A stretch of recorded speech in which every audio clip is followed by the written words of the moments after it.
बिस्मिल्लाहिर्रहमानिर्रहीम, अस्सलाम वालेकुम। कैसे हैं जी सब दोस्त? उम्मीद करता हूँ सब खैरियत से होंगे। मैं हूँ आसिफ इकबाल मुल्तान से।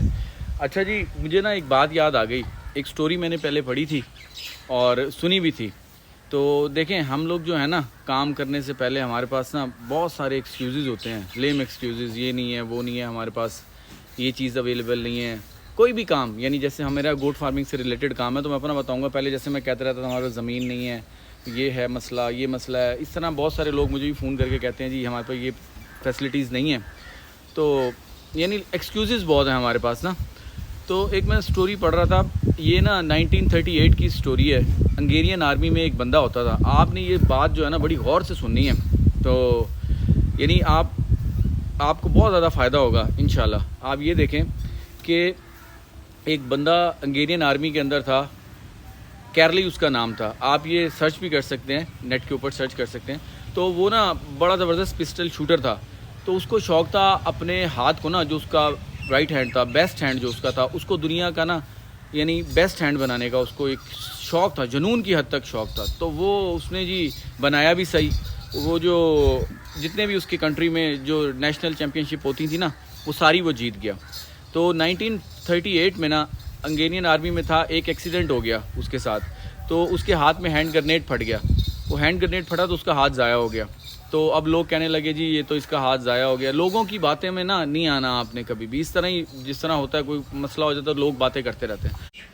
तो वो जी हॉस्पिटल गया, हॉस्पिटल में उसका ट्रीटमेंट हुआ। ठीक 1 महीने बाद वो हॉस्पिटल से रिकवर होकर वापस आया। तो जी उसके पास 2 ही ऑप्शन थे, या तो वो फोकस करता उस पर जो चला गया था, या फिर फोकस करता जो उसके पास था। तो उसके पास क्या बचा था? उसका लेफ़्ट हैंड, एक लेफ़्ट हैंड। उसने चुप करके ना ट्रेनिंग की है।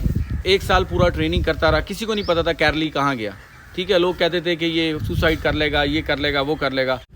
1 साल बाद जी उसके कंट्री के अंदर ना 1939 में चैम्पियनशिप हुई, नेशनल चैम्पियनशिप। तो वो वहाँ पे आया। तो लोगों ने उसको जब देखा, कैरली वहाँ पे आया, तो उन्होंने कहा यार इसका जज्बा देखें कितना ज़बरदस्त है, और स्पोर्ट्समैन स्पिरिट है इसके पास कि ये हमें मोटिवेट करने के लिए आया है और हमें बकअप करने के लिए आया है। तो उसने कहा कि मैं तुम्हें मोटिवेट करने के लिए नहीं आया, मैं तुमसे कम्पीट करने आया हूँ, तैयार हो जाओ।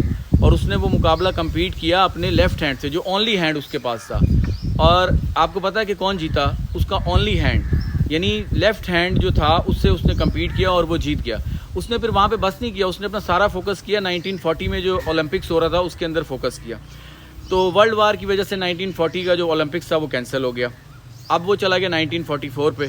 तो उसने बैठा नहीं, वो उसने फिर वो अपना यानी जो जज्बा था उसका वो तैयारी करता रहा अपना 1944 में। अनफॉर्चुनेटली 1944 की भी जो ओलंपिक्स थी ना वो कैंसिल हो गई, यानी वर्ल्ड वार की वजह से। अब वो चली गई 1948 पे।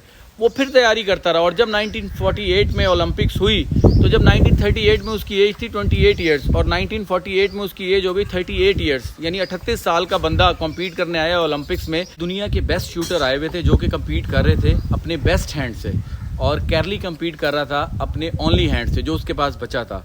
और नतीजा पता क्या निकला? जीता कौन? कैरली, जिसके पास सिर्फ ओनली हैंड था, जिसके पास जो बचा था।